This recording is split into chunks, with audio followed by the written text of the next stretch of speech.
کوئی چمٹا تھا، کوئی گھڑیال تھا، انہیں جوتا تھا، وہ ڈھونڈ ڈھونڈ کے انہوں نے جب اس کے اوپر ووٹ اپنا دیا ہے تو وہ ووٹ کی جو طاقت تھی اس نے طاقتور حلقوں کو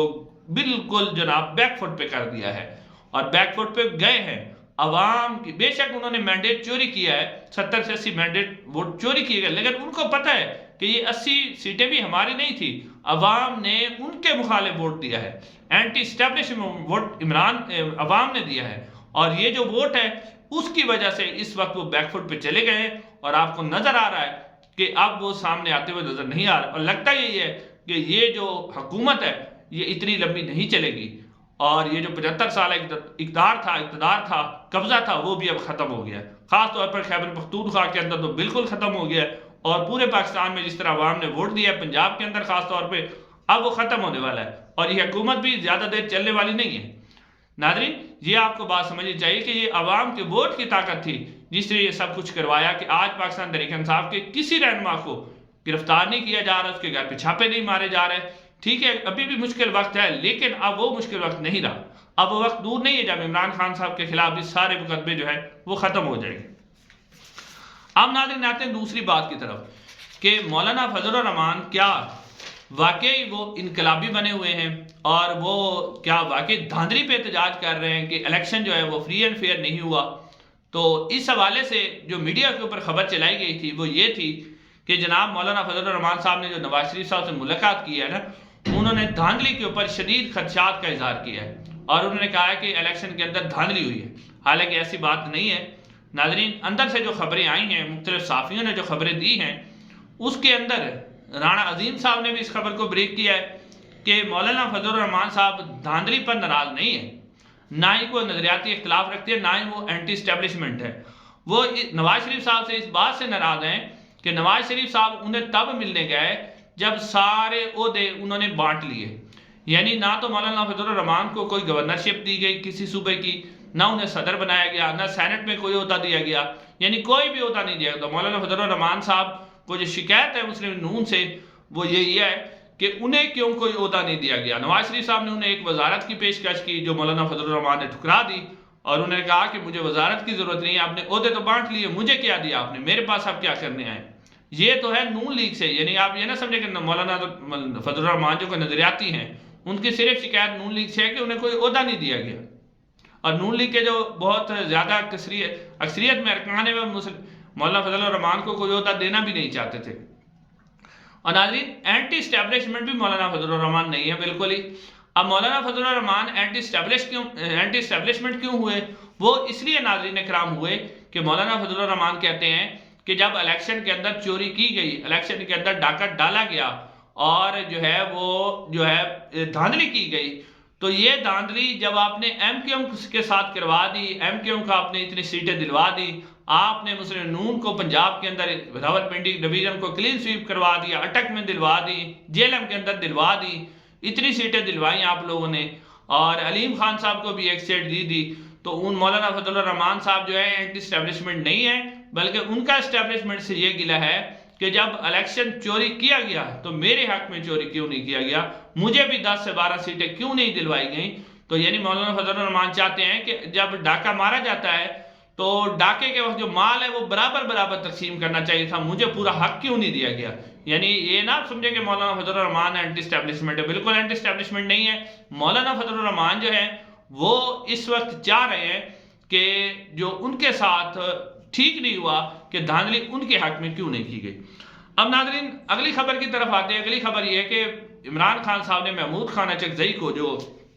صدر کا امیدوار نامزد کیا ہے، کچھ لوگ اس کے اوپر ناراض ہیں اور کہہ بھی رہے ہیں کہ نہیں کرنا چاہیے تھا، لیکن ناظرین کرام، عمران خان صاحب نے یہ جو ٹیکنیکل طریقے سے چال چلی ہے،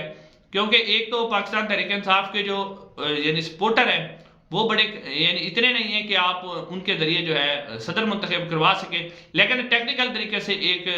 کھیلا گیا ہے کہ کیونکہ محمود خان اچکزئی نے جو تقریر کی تھی اس سے ایک تاثر دیا گیا ہے کہ جی عمران خان بھی اسی نظریے کے حق میں کھڑے ہوئے ہیں، اور عمران خان صاحب کا یعنی یہ بتایا گیا ہے کہ ان کا کوئی اختلاف نہیں ہے، کسی سے نظریاتی اختلاف ہے، تو اس نظریے کی بنیاد پر انہیں ٹکٹ جو ہے صدر کا امیدوار نامزد کیا گیا ہے، اور انہوں نے مولانا فضل الرحمان سے بھی حمایت مانگی ہے۔ تو بڑا دلچسپ مقابلہ ہوگا اگر ایم کیو ایم اور مولانا فضل الرحمان صاحب بھی انہیں ووٹ دے دیتے ہیں، ایم کیو ایم کا بھی ووٹ مل جاتا ہے، اور سینٹ میں بھی اور قومی اسمبلی کے اندر بھی اگر خصوصی نشستیں مل جائیں سنی اتحاد کونسل جو پاکستان تحریک انصاف ہے تو مقابلہ بڑا دلچسپ ہوگا۔ اس کے علاوہ ناظرین پاکستان پیپلز پارٹی جو ہے اس نے مطالبہ کیا ہے کہ سوشل میڈیا کے اوپر پورے ملک کے اندر جو ہے پابندی لگا دی جائے۔ ناظرین یہ پاکستان تحریک انصاف کے ایک سینیٹر ہیں، انہوں نے سینٹ کے اندر قرارداد پیش کی ہے کہ سوشل میڈیا کے اوپر پورے ملک میں پابندی لگائی جائے۔ ناظرین پاکستان پیپلز پارٹی خاص طور پہ اپنے آپ کو بڑی جمہوری پارٹی سمجھتی تھی اور جمہوریت کا بڑا وہ لاگ لاپتے تھے، لیکن آج شاید نون لیگ سے بھی زیادہ وہ جو ہے وہ جوتے کے نیچے بوٹ کے نیچے لیٹے ہوئے اور لیٹتے ہوئے وہ زیادہ بتانے کی کوشش کر رہے ہیں کہ ہم آپ کے زیادہ جو ہیں وہ ہم آپ کے تابع فرمان زیادہ ہیں مسلم نون سے زیادہ، تو سوشل میڈیا کیونکہ پاکستان تحریک انصاف کا زیادہ ہے تو اس لیے تابع شاہ سے زیادہ شاہ کا وفادار ہونے کے لیے پیپلز پارٹی اس طرح کا مطالبہ کر رہی ہے اور کہہ رہی ہے کہ سوشل میڈیا کے اوپر مکمل طور پر پابندی لگائی جائے۔ باقی ناظرین عمران خان صاحب کے حوالے سے ایک اور حکم نامہ جاری کیا گیا ہے میڈیا کو اور کہا گیا ہے کہ عمران خان صاحب کا جو نام ہے نا وہ میڈیا کے اوپر جتنے بھی پاکستان تحریک انصاف کے اراکین ہیں ان کو یہ نہ کہا جائے کہ یہ پاکستان تحریک انصاف کے اراکین ہیں یا پی ٹی آئی کے ہیں، بلکہ انہیں سنی اتحاد کونسل کا اراکین کہا جائے تاکہ عوام کے ذہن سے عمران خان اور پاکستان تحریک انصاف کا نام مٹایا جا سکے۔ تو ناظرین یہ تو ایک قسم کی غلط فہمی ہے کہ اس طرح کسی کا نام اور مٹایا جا سکتا ہو، کیونکہ اس کا تجربہ پہلے ہی ہو چکا ہے۔ آپ نے عمران خان صاحب کا جو نام ہے میڈیا پر اس کے اوپر پابندی لگائی کہ جی عمران خان صاحب کا میڈیا پہ نام نہیں لیا جا سکتا، کوئی ٹکٹ نہیں چلایا جا سکتا، لیکن اس کے باوجود بھی 8 فروری کو آپ کے ساتھ کیا ہوا اور آج اسمبلی کے اندر جو لوگوں نے عمران خان صاحب کی تصویریں لہرائیں اور جس طرح انہوں نے تصویروں کو چوما اور جس کا نام لینے پر پابندی تھی لیکن آج پی ٹی وی کی سکرینوں پر وہی نظر آیا، تو یہ ایک وہی کہتے ہیں نا کہ ایک جو منصوبے ہوتے ہیں وہ لوگ یہاں بناتے ہیں زمین پر اور ایک تدبیر جو ہوتی ہے وہ آسمان والا کرتا ہے، تو تدبیر وہی چلتی ہے جو آسمان والے کی ہوتی ہے، تو آسمان والے کی تدبیر چل گئی ہے اور زمین والوں کے سارے منصوبے خاک ہو گئے۔ انشاءاللہ ناظرین اگلی ویڈیو میں ملاقات ہوگی، چینل کو ضرور سبسکرائب کیجیے گا۔ السلام علیکم۔